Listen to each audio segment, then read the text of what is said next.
যুক্তরাষ্ট্রে বাংলাদেশ দল পিকনিক জমাচ্ছে। টি-20 বিশ্বকাপে খেলতে বেশ আগেভাগেই যুক্তরাষ্ট্রের মাটিতে পা রাখে বাংলাদেশ দল।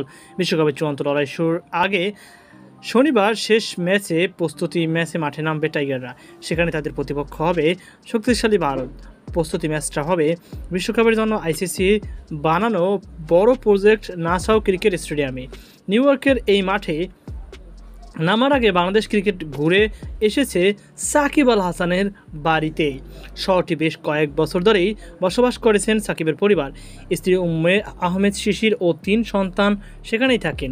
তাই খেলার ফাঁকে সাকিবের দাওয়াত হাজির পুরো টাইগার স্কোয়াড। দলে থাকা ক্রিকেটারের সঙ্গে চন্ডিকা হাথুরু সিংও ছিলেন ওই ডিনার পার্টিতে। ভারতের বিপক্ষে প্রস্তুতি ম্যাচের আগে বেশ ফুরফুরে মেজাজে সময় কাটিয়েছে ক্রিকেটাররা। সৌম্য সরকার, নাজমুল হোসেন শান্ত, লিটন দাস বেশ হাসি মুখেই দেখা যায় ছবিতে। এর আগের বার ম্যাচের ভেন্যুতে দেখেছেন টাইগার অধিনায়ক সান্তোস।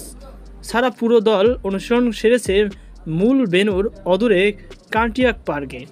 এদিকে বই আবহাওয়ার কারণে স্বাগতিক যুক্তরাষ্ট্রের বিপক্ষে বাংলাদেশের প্রথম প্রস্তুতি ম্যাচটি মাঠে গড়ায়নি।